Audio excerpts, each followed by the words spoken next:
نحمده ونصلي على رسوله الكريم أما بعد فأعوذ بالله من الشيطان الرجيم بسم الله الرحمن الرحيم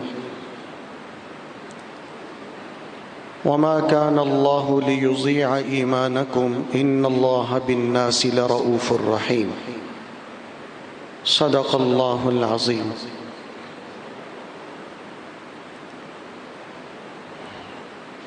ابھی آپ نے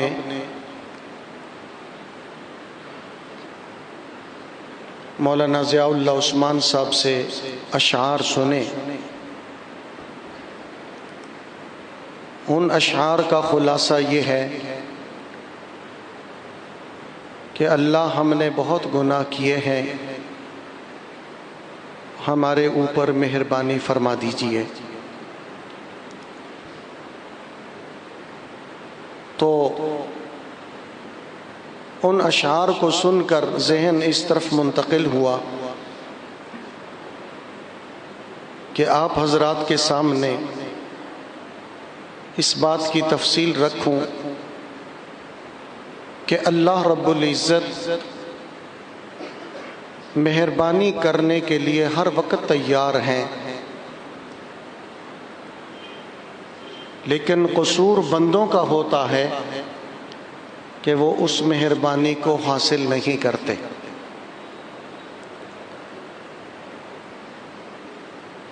کن کن اعمال سے اللہ مہربانی زیادہ کرتے ہیں، کس کس موقع پر اللہ کی مہربانی ہوتی ہے، کس طریقے سے اللہ مانتے ہیں، کس طریقے سے وہ زیادہ مہربان ہوتے ہیں، کن کن طریقوں سے وہ ناراض ہوتے ہیں، اس کی معلومات کرنے والے بہت کم ہیں۔ لوگوں میں ایسے لوگوں کی تعداد بہت کم ہے جو اس بات کا سوال کرتے ہیں۔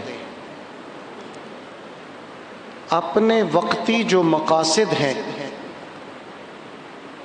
ان کے حل کے لیے تو سوالات بہت کرتے ہیں۔ پیسے تھوڑے ہیں، کون سا وظیفہ کروں، رشتہ نہیں ہو رہا کیا پڑھوں، فلاں کام نہیں ہو رہا کیا کروں، لیکن صرف اللہ کی رضا اور مہربانی کی معلومات کرنے والے بہت کم ہیں۔ بیماری آ گئی تو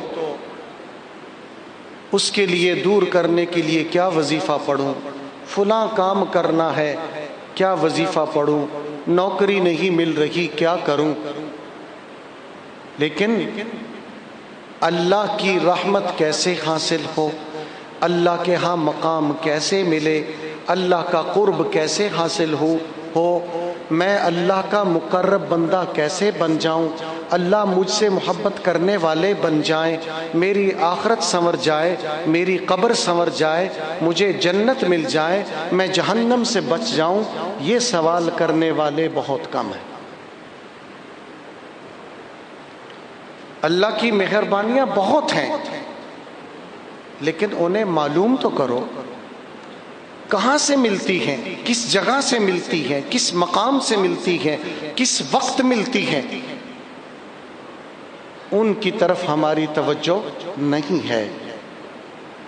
اور جہاں اللہ کی مہربانیاں ملنے کا موقع، مقام، جگہ یا وقت یا طریقہ جو ہوتا ہے اگر ہمارے علم میں بھی ہو تو ہم وہاں سستی اور غفلت کرتے ہیں، ہم وہاں سستی اور غفلت کرتے ہیں۔ اس وقت کسی کو گھر کا کام ہوتا ہے،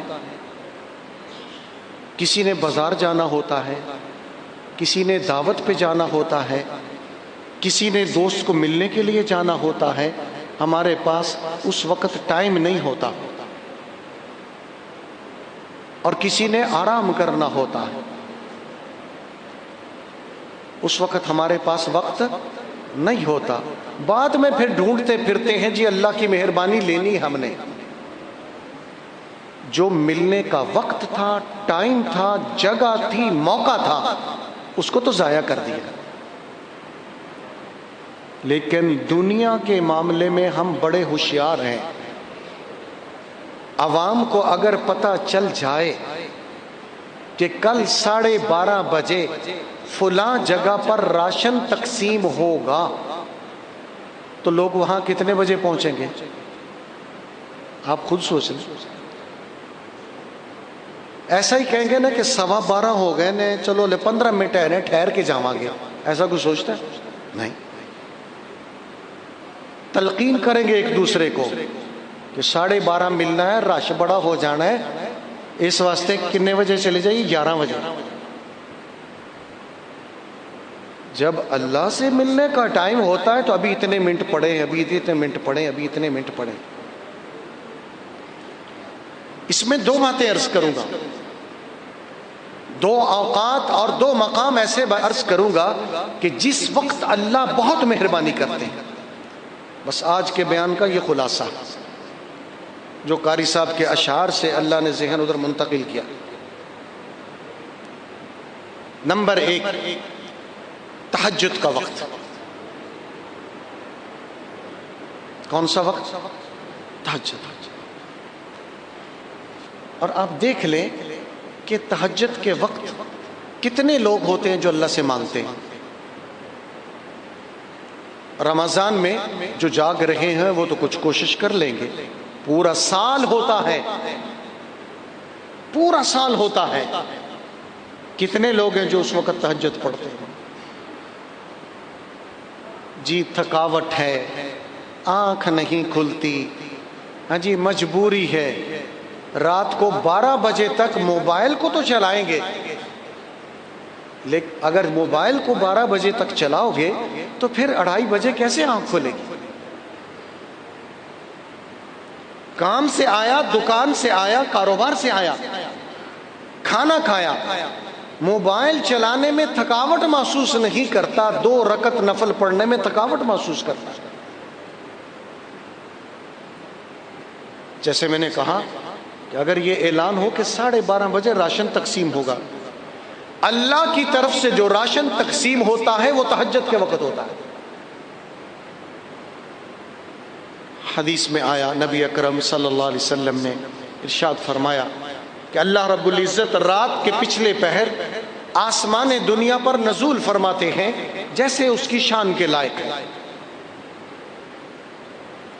اس بحث میں نہیں پڑھتا کہ اس کے معنی کیا ہیں کہ اللہ آسمان دنیا پر آتے ہیں. یوں سمجھے کہ اس وقت اللہ بندوں پر بہت مہربان ہو جاتے ہیں. اور فرمایا کہ اللہ رب العزت خود آواز لگاتے ہیں، حل من مستغفرین، کیا اس وقت کوئی معافی مانگنے والا ہے کہ میں اسے معاف کروں؟ حل من مسترزقین، کیا ہے اس وقت کوئی مجھ سے رزق مانگنے والا کہ میں اسے رزق دوں؟ حل من مستشفین، کیا ہے اس وقت کوئی شفا مانگنے والا کہ میں اسے شفا دوں؟ رات 12 بجے تک ڈاکٹر کے پیچھے بھاگنے والوں، اگر 2:30 بجے اٹھ کر اپنی جبین نیاز اللہ کے سامنے جھکا دو، اللہ شفا دے دے. ڈاکٹر کے پیچھے بھاگنے کے لیے ہمیں تھکاوٹ نہیں ہوتی، چاہے ہمیں لاہور جانا پڑے، لیکن رات کو 2:30 بجے 3 بجے مصلی پہ کھڑے ہونا ہمیں مصیبت لگتا ہے کہ نہیں اللہ ایسا مسا نہیں لینا، ویلے نہیں رکھ دیں، کل لے لیں گے تیرے کو. یہ ہماری حالت ہے. جب وہ وقت ہوتا ہے اس وقت کیوں نہیں دامن پھیلاتے؟ غنی مطلق اس وقت خود دینے کے لیے تیار ہے، اور جو انسان ہے محتاج محض ہے، یہ اس وقت لینے کے لیے تیار نہیں، تو پھر اللہ کو بھی غیرت آتی ہے کہ تو محتاج محض ہو کر نخرے دکھاتا ہے، جا میں تجھے نہیں دیتا. میں کسی ایک کو نشانہ نہیں بناتا، میں بھی اور آپ میں ہر ایک ابھی چند سیکنڈ کے لیے اپنے گریبان میں جھانکیں، سوچیں کیا رمضان کے علاوہ ہم کبھی تہجد پڑھتے ہیں؟ کبھی اللہ کا دروازہ کھٹکھٹایا ہے؟ کہ جس وقت وہ مہربانی کر رہے ہوتے ہیں ہمیں سردی لگ رہی ہوتی ہے، ہمیں نیند آئی ہوتی ہے، ہمیں تھکاوٹ ہوئی ہوتی ہے، تو کیسے ملے گا؟ یہاں مجھے حضرت والد صاحب رحمہ اللہ کا ایک جملہ یاد آیا.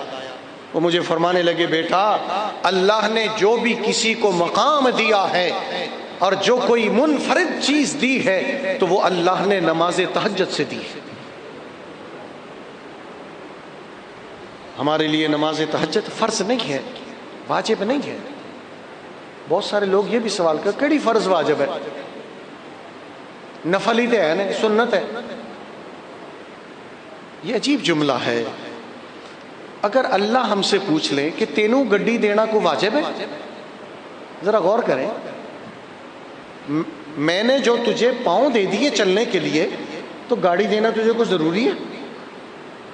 تو جدو اپنی واری آندی پھر کہندی یا اللہ گڈی دے دے، پھر تو نفل بھی سنتا بھی منگ دینے، نفل بھی منگ دینے.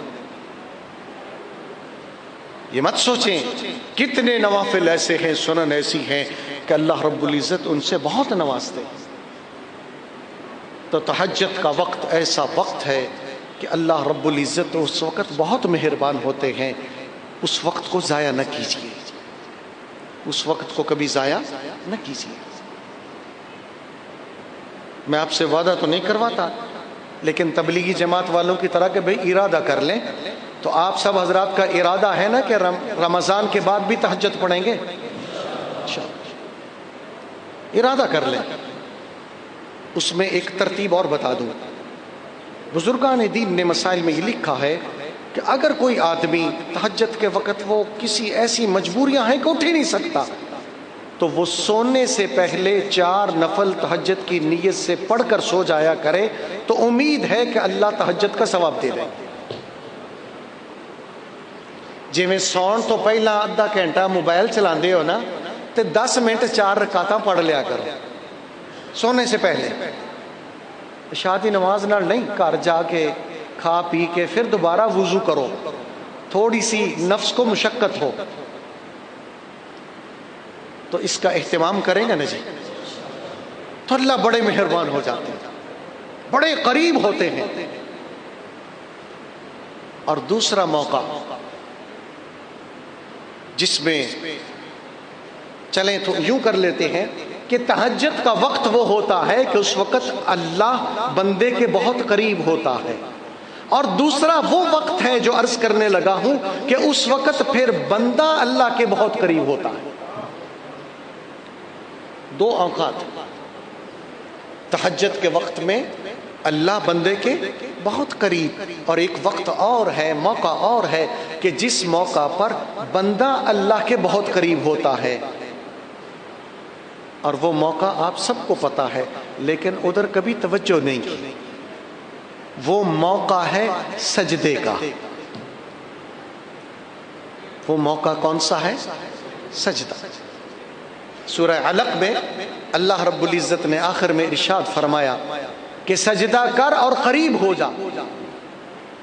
اس کو جا کر پڑھنا. یہاں ابھی اس کو میں تلاوت نہیں کرتا، کسی اور کو سوڑی سے نہ پہ جائے. سجدہ کر اور کیا ہو جا؟ قریب ہو جا. اور یہ سجدہ ایک ایسی چیز ہے کہ اس میں ہم بہت ہی کوتاہی کرتے ہیں.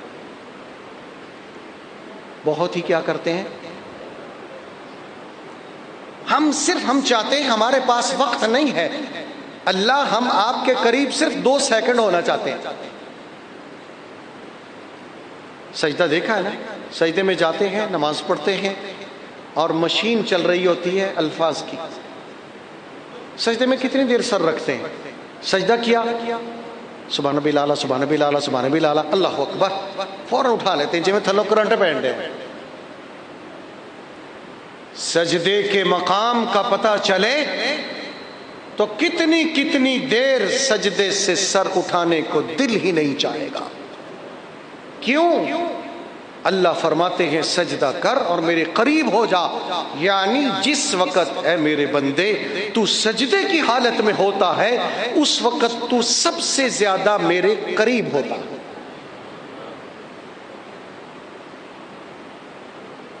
اس کے پیچھے بھی میرے ذہن میں اللہ رب العزت بہت سارے دلائل اور نکات ڈال رہے ہیں، لیکن اس میں سے ایک عرض کر دیتا ہوں۔ اللہ رب العزت نے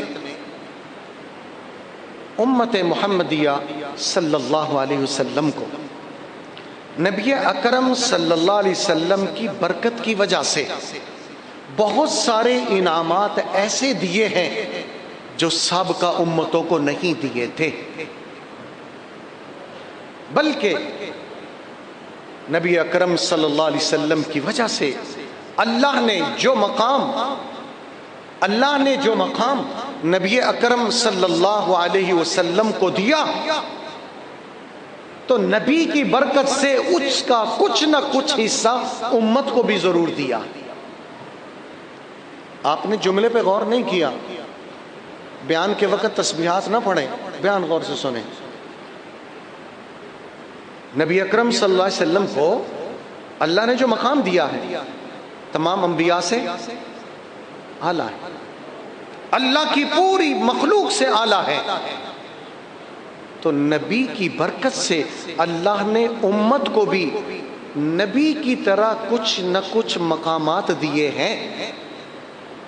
جملہ بہت بڑا کہہ رہا ہوں، شاید آپ کو ہضم نہ ہو، اس پر چند دلائل۔ نبی اکرم صلی اللہ علیہ وسلم کی امت میں علماء ہیں، نبی کو اللہ نے سب سے بڑا مقام دیا ہے۔ نبی اکرم صلی اللہ علیہ وسلم نے اپنی امت کے علماء کے بارے میں فرمایا، یہ مقام سے مجھے بات یاد آئی اور یہ ملی نبی کی برکت سے۔ علماء امتی کا انبیاء بنی اسرائیل، نبی نے فرمایا میری امت کے علماء ایسے ہی ہیں جیسے بنی اسرائیل کے نبی ہوتے تھے، انبیاء کے مقام کے قریب کر دیا۔ علماء امتی کا انبیاء بنی، اتنے مہربان ہے اللہ۔ اور ایک حدیث میں تو یہ ارشاد فرمایا، من صلی خلف عالم متقی، جس نے متقی عالم کے پیچھے نماز پڑھی، کأنما صلی خلف نبی، یوں سمجھو کہ اس نے نبی کے پیچھے نماز پڑھی۔ اللہ نے مقام دیا،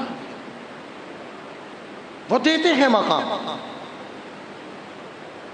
یہ تو مجھے یہاں سے یاد آئی بات کہ علماء کی، کہیں یہ نہ سوچنا کہ آپ مولویتاں گلاں اپنی مولویاں لی کرن دے، نہیں، امت محمدیہ کے عام آدمی کو بھی اللہ نے ایسے مقامات دیے ہیں کہ جو سابقہ امتوں کو نہیں تھے۔ آپ نے دیکھا سنا کہ سابقہ امتوں کی عمریں 500 سال، 900 سال، 1000 سال، سنیے نا، 2000 سال۔ اگر ان کو یہ اللہ نے مقام اتنی عمریں دی ہیں، اس عمر میں وہ نیکیاں کر کے کس مقام کو پہنچے، تو نبی کی برکت سے اللہ نے اس امت کو محروم نہیں کیا۔ فرمایا لیلۃ القدر کی ایک رات میں عبادت کر لو، 80 سال کی عبادت کا ثواب دوں گا۔ یہاں تھوڑا حساب کر لیں، تھوڑا حساب کر لیں۔ اوسط عمر ہے 50 سال، اوسط عمر 15 سال اس میں بلوغت کے نکال دیں، پہلے والے بالغ ہونے تک، 50 میں 15 نکالے، باقی کتنے؟ 35۔ ایک مومن، ایک مسلمان، ایک نبی اکرم صلی اللہ علیہ وسلم کا امتی، اس کی زندگی میں 35 مرتبہ لیلۃ القدر آئے گی۔ کتنی مرتبہ آئے گی؟ 35 مرتبہ۔ اگر 35 مرتبہ لیلۃ القدر آئے اور وہ اسے حاصل کرے، ستا نہ ہوئے ادو، وہ اسے حاصل کرے، تو 35 ضرب 80 کیا جواب آئے گا؟ 2800۔ گویا اسے 2800 سال عبادت کرنے کا ثواب ملے گا۔ یار یہ درمیان میں اٹھ کے شرارتیں نہ کیا کرو. آپ کو پتہ ہے کہ میں یہ اٹھنے سے مضمون بکھر جاتا ہے, کوئی تقریر رٹ کے نہیں آتا. جو بات کرنی بعد میں کرو, کچھ وقتی الکائی باتیں تھے سب ختم ہو جاتا ہے. میاں صاحب اس کو روکتے نہیں, آپ انہوں لتوں کھینچ کے پھٹ تھل ساٹے چیٹے دے گیا, کوئی ہونا کوئی دعا ہی ہونی اور کی بات بھی کر لینی ہے. کوئی بات عرض کر رہا تھا,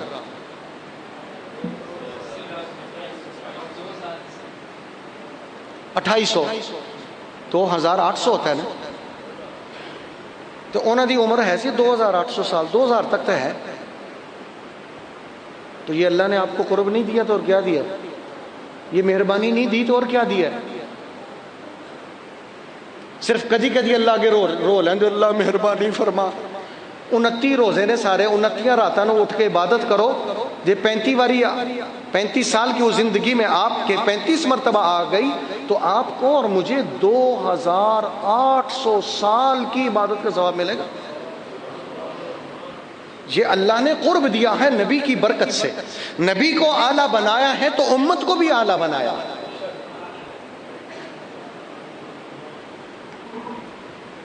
اس سے آگے چلیے, بات یہاں سے چلیے کہ اللہ کی مہربانیاں بہت ہیں, اسی نکمے حاصل نہیں کر رہے. جب راشن ملنے کا وقت ہوتا ہے ہم سوئے ہوتے ہیں, ہمیں کام سے گئے ہوتے ہیں, ہم ڈیوٹی پر گئے ہوتے ہیں, ہمیں تھکاوٹ ہوئی ہوتی ہے, ہمارے سر میں درد ہو رہا ہوتا ہے, ہماری پاؤں کی انگلی میں درد ہو رہا ہوتا ہے.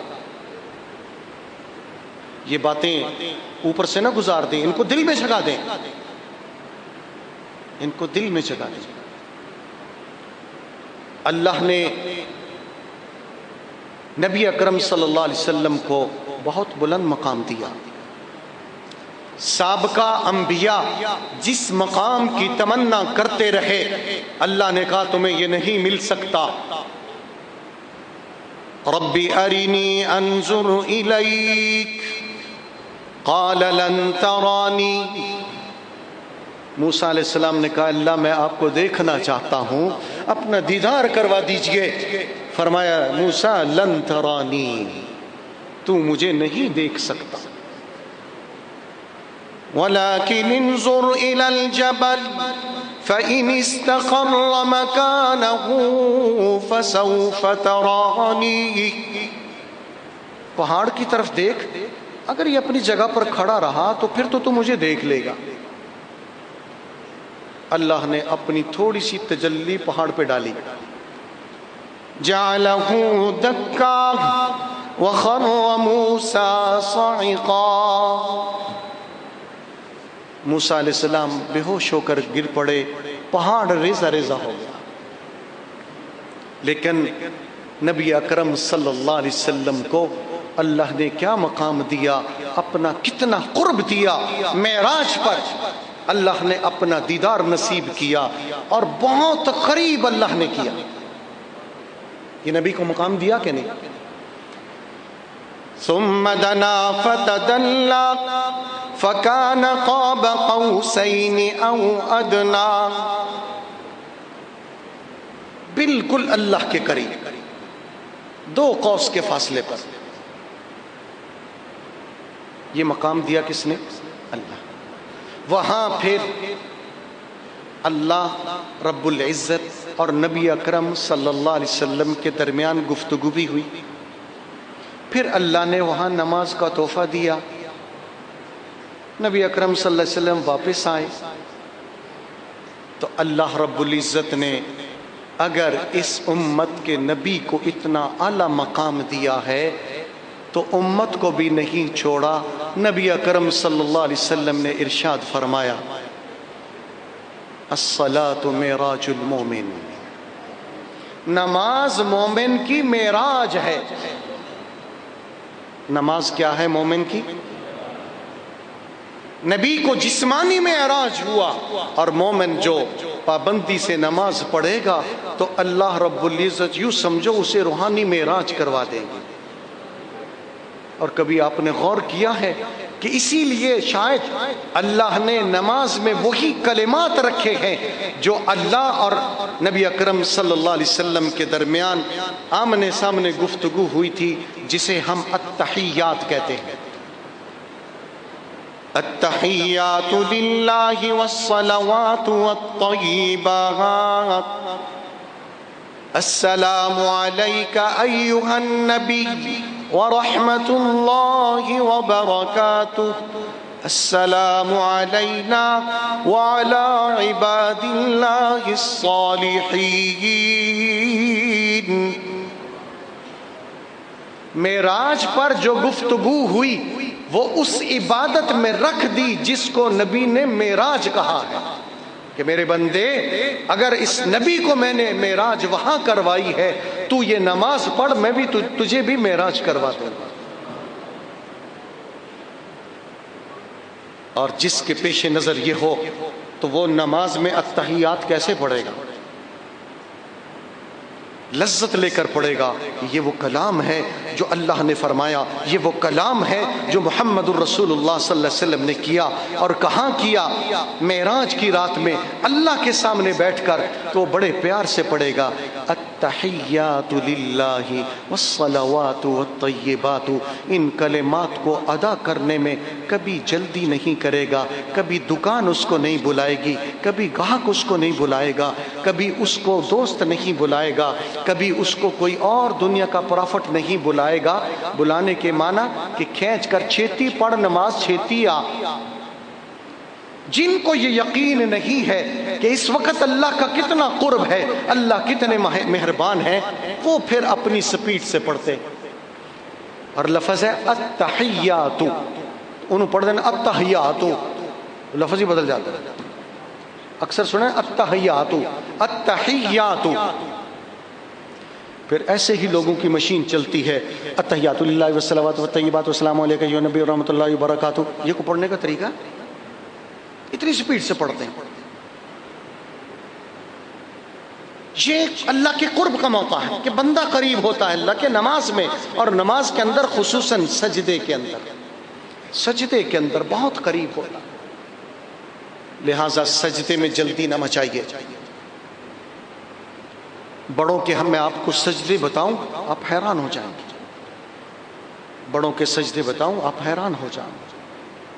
میں نے اپنی آنکھوں سے حضرت والد صاحب رحمہ اللہ کے گھنٹے گھنٹے بھر کا سجدہ بھی دیکھا ہے، حرم میں نے سجدہ دیکھا ہے ان کا۔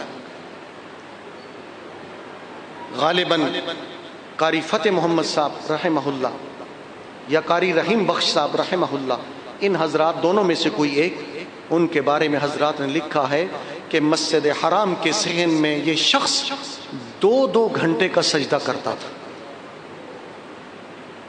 کتنے وقت کا؟ 2 گھنٹے کا۔ آج ہم میں سے کوئی 2 منٹ کا نہیں کرتا۔ اگر صلاۃ و تسبیح شروع کر لے تو آدھے میں جا کے سوچتا کہ مصیبت نو پھنس گیا، 2 رکعتاں تو بعد کہ گوڈے پیڑ کر لگا کہ مصیبت نو پھنس گیا۔ اور وہاں بھی پھر اس جملہ پڑھنے کے اندر سبحان اللہ والحمد للہ ولا الہ الا اللہ واللہ اکبر، سبحان اللہ والحمد للہ ولا الہ الا اللہ واللہ اکبر، یہ پڑھتے ہیں۔ یہ کوئی طریقہ ہے؟ سبحان اللہ والحمد للہ ولا الہ الا اللہ واللہ اکبر۔ ان کا ترجمہ سوچ کر پڑھیے، کبھی ان کو جلدی کرنے کی ہمت پیدا نہیں ہوگی۔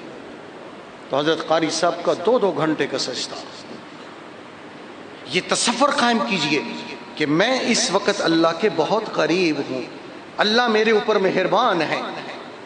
ایک بزرگ کا قول دیکھا تھا، وہ فرماتے تھے کہ میں ان کی اپنی کیفیت کہتے تھے کہ میں جب سجدہ کرتا ہوں تو میرا سجدے سے سر اٹھانے کو دل نہیں کرتا۔ اور فرمایا بتاؤں بھلا کیوں؟ جی فرمائیے۔ فرماتے ہیں کہ جب بھی میں سجدہ کرتا ہوں مجھے یوں محسوس ہوتا ہے کہ جیسے میں نے اپنا سر اللہ کے قدموں پر رکھ دیا۔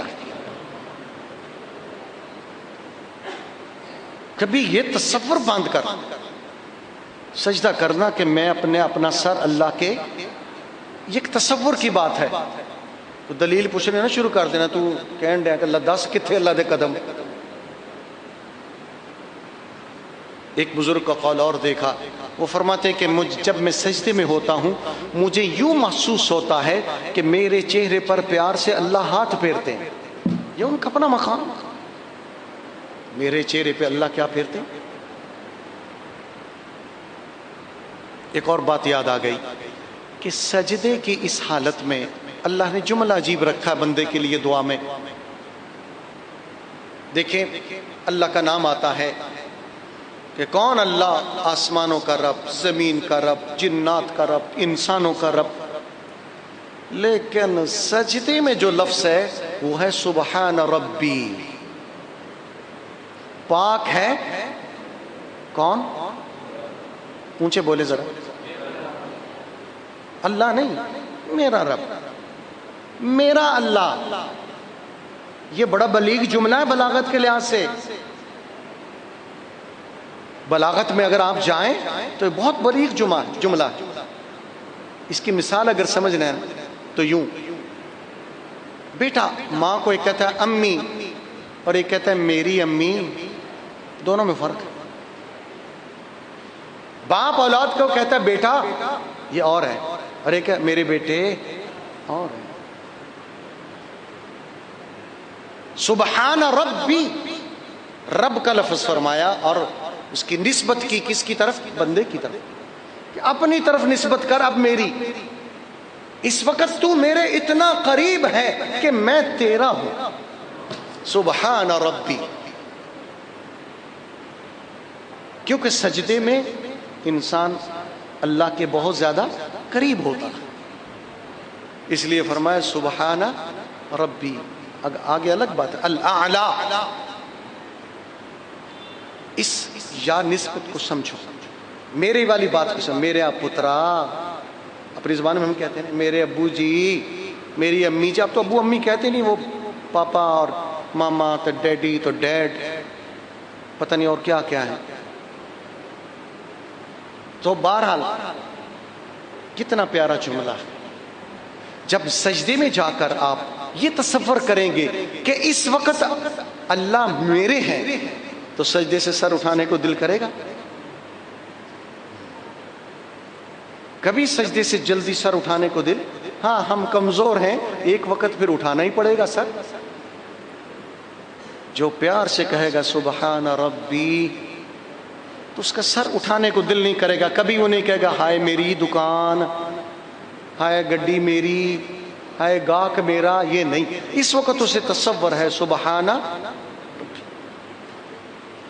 تو نفل نماز کے اندر آپ سجدہ لمبا کیا کریں، اس جملے کو بار بار دہرایا کریں سبحان ربی الاعلی. مشین نہ چلائیں اس کی، بلکہ پیار سے سبحان ربی الاعلی، سبحان ربی الاعلی. اور مسئلے کی بات ہے کہ سجدہ لمبا کرتے ہو تو اس میں وہ دعائیں جو نبی اکرم صلی اللہ علیہ وسلم نے ارشاد فرمائی ہیں اور جو قرآن مجید میں آئی ہیں وہ آپ پڑھ سکتے ہیں. سجدے میں آپ پڑھیں ربنا آتنا فی الدنیا حسنہ وفی الآخرۃ حسنہ وقنا عذاب النار. اور بھی جتنی دعائیں، یہ میں نے ایک مثال دی ہے، قرآن مجید میں جتنی دعائیں آئیں نماز کی حالت میں جو سجدہ آپ کر رہے ہیں اس کے اندر یہ دعائیں ماثورہ یہ پڑھیں. اور نماز کے علاوہ آپ کا اگر سجدہ ہے تو پھر آپ اپنی زبان میں بھی دعا کر سکتے ہیں سجدے میں. نماز کے علاوہ رکوع ہے، رکوع کو لمبا کیجئے، اس میں دعا پڑھ لیجئے. قرآن کی تلاوت نہ کیجئے، دعا پڑھیے. تو میں نے عرض کیا کہ دو مواقع ہیں. ایک موقع میں اللہ بندے کے بہت قریب ہوتا ہے اور ایک موقع کہ بندہ اللہ کے بہت قریب ہوتا ہے. نبی کو اللہ نے اپنا قرب دیا عرش پہ بلا کر، اور بندے کو قرب دے دیا فرش پہ سجدہ کروا کر کہ یہی سجدہ کر لے میں تیری معراج بنا دوں گا، میں تیری. جب یہ ذہن میں بات ہوگی نماز پڑھنی بھی آسان ہے، تراویح پڑھنی بھی آسان ہے. اب تراویح کی 20 رکعتیں پڑھتے ہیں، 2 سجدے ہیں تو کل کتنے سجدے ہو گئے؟ 40. 40 سجدوں کا مطلب یہ ہے کہ رمضان کی راتوں میں فرائض نمازوں کے علاوہ ایک مومن اور مسلمان بندہ تراویح کے اندر 40 مرتبہ عرش سے ہو کر آیا، 40 مرتبہ اسے معراج نصیب ہوا۔ جس کے پیش نظر یہ ہوگی تو وہ سٹوڈنٹ تراویح نہیں پڑھے گا۔ سٹوڈنٹ تراویح کو پتہ ہے نا، وہ جب 8 رکعتیں ہوتی ہیں پھر سٹوڈنٹ چلے جاتے ہیں، تو روزانہ 40 مرتبہ۔ اور آپ غور کریں کہ جو روزانہ آدمی اس پیار کے ساتھ اللہ کے دروازے کو متعدد مرتبہ کھٹکھٹائے، اب سارے دن کی نمازیں جو ہیں ان کی اگر سجدوں کا اندازہ کریں تو وہ غالباً 80 یا اس سے اوپر سجدے بنیں گے۔ تو جو بندہ روزانہ 80 مرتبہ قادر مطلق کا دروازہ کھٹکھٹائے گا، کیا اس کو مثبت جواب نہیں آئے گا؟ کیوں نہیں آئے گا؟ لیکن وہاں جانا تھوڑی دیر رکا بھی کرو۔ اتو تو ویزا مل جاوے تے امریکہ ایئرپورٹ تے اتر کے ہوٹل چ گھنٹہ رہ کے اگلی فلائٹ تو واپس آ جاندے ہو کہ نہیں؟ مسا ویزا ملیا، ان کو 2 مہینے رہاں گے۔ جب پیشانی زمین پر رکھی ہے تمہیں عرش کا مقام ملا ہے، یہ ویزا کسی کو ملتا ہے، وہاں کچھ دیر رکا کرو۔ یوں سمجھو کہ میں اللہ نے مجھے عرش پر پہنچا دیا ہے، تے عرش تو چھیتی واپس آندا نہ سوچیا کرو، تھوڑی دیر رک جایا کرو، جتنی تمہاری طاقت ہے۔ میں نہیں کہتا گھنٹہ رکے رہے جی، عام سجدوں کے علاوہ تھوڑی دیر زیادہ رک جایا کرو۔ تو اللہ رب العزت ان 2 مواقع کے اوپر بندے کے قریب ہوتے ہیں اور بندے کو اپنے قریب کرتے ہیں۔ تو یہ بات اس کی اشعار سے چلی تھی کہ اللہ مہربانی کر دے، تو جس وقت مہربانی ہوتی ہے تو ہم کہتے ہیں نہیں اللہ ہونا اس ٹائم ساڑھے کو ٹائم نہیں، میں نے چھیتی جان دے، واپس بعد میں کریں گے، پھر دیکھ لیں گے۔ تو اللہ کہتے ہیں اچھا پھر ویکھ لاں گا، تو میں بھی ویکھ لاں گا، پھر روندا رہندا ہے، کرلاندا رہندا ہے، پھر کام نہیں ہوتا۔ اس لیے ہمارے بہت سارے کام اسی لیے ہوتے ہیں کہ ہم سجدہ صحیح نہیں کرتے، ہم مصلی پہ صحیح نہیں کھڑے ہوتے۔ ایک صاحب کا قول دیکھا تھا، آخری بات کہہ کے ختم کرتا ہوں۔ ایک صاحب کا قول دیکھا تھا، انہوں نے فرمایا کہ سجدے لمبے کرو۔ کیا کرو؟ سجدے لمبے کرو، مصیبتیں چھوٹی ہو جائیں گی۔ سجدے لمبے کرو، مصیبتیں چھوٹی ہو جائیں گی۔ ہم کہتے نہیں اللہ سجدے چھوٹے کر رہے ہیں، مصیبتیں پاؤں بدا دے۔ سجدے لمبے کرو، مصیبتیں کیا ہیں؟ اسی سے ایک اور بزرگ کا بھی قول یاد آ گیا، فرمایا کہ تکلیف میں، مصیبت میں لوگوں کے سامنے آنسو نہ بہایا کرو، مصلی پہ آنسو بہاؤ، مصلی پہ آنسو بہاؤ، تمہاری مصیبتیں بہہ جائیں گی۔ ہماری مصیبت یہ ہے کہ ہم مصلی پہ آنسو نہیں بہاتے، لوگوں کے سامنے جا کر روتے۔ اس پر بھی تاریخ میں بے شمار واقعات ہیں، بے شمار واقعات۔ سلطان صلاح الدین ایوبی جب انگریز نے اس پر حملہ کرنا چاہا، اسے پتہ چلا کہ اس دفعہ بہت بڑا حملہ کر رہا ہے اور بہت بڑا بحری بیڑا ساز و سامان سے، اسلحہ سے لدا ہوا آ رہا ہے، اب ہماری خیر نہیں ہے، کوئی چارہ نہ چلا۔ اس وقت وہ بیت المقدس میں تھا، نماز عشاء کی ہو گئی، سب چلے گئے، اس نے بیت المقدس کا دروازہ دوبارہ کھلوایا اور ساری رات سجدے میں پڑا روتا رہا اللہ کے سامنے، اللہ میں بڑا کمزور ہوں، اللہ مسلمانوں کی حفاظت کر لیجئے، اللہ آپ بھی جانتے ہیں ہمارے علم میں آئی ہے کہ دشمن بہت بڑا بحری بیڑا لے کے آیا ہے۔ ساری رات روتا رہا، ساری رات، وقت کا بادشاہ ہے، ساری رات بیت المقدس میں روتا رہا، مصلی پہ آنسو بہاتا رہا۔ فجر کی نماز پڑھی، نماز کے بعد بیت المقدس سے باہر نکلا، اس علاقے کے ایک ولی اللہ تھے، بہت بڑے بزرگ، ان سے ملاقات ہوئی، جھٹ سے ان کی خدمت میں حاضر ہوا، سلام کیا اور درخواست پیش کی، بات بتائی کہ حضرت یہ معاملہ ہو چکا ہے، بہت بڑا بحری بیڑا آ رہا ہے، یہ معاملہ ہے، تو اللہ سے دعا کر دیجئے۔ تو ان بزرگوں نے چند سیکنڈ کے لیے سلطان صلاح الدین ایوبی کی چہرے کی طرف دیکھا، اللہ نے انہیں بات القا فرما دی، ایک جملہ کہا، کہا سلطان صلاح الدین ایوبی تیرے رات کے آنسوؤں میں اللہ نے وہ بیڑا ڈبو دیا ہے، تیرے رات کے ان آنسوؤں میں اللہ نے وہ بیڑا کیا کر دیا ہے، ڈبو دیا ہے۔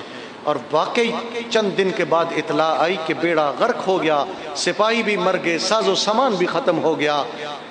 قوم کے سامنے آ کر قوم کے سامنے رونے کی بجائے اللہ کے سامنے رو تو ملک کے حالات بہتر ہو جائیں گے۔ لوگوں کے سامنے رونے کی کیا ضرورت ہے، اللہ کے سامنے رو۔ بہت سارے ساتھیوں نے دعاؤں کے لیے کہا ہے۔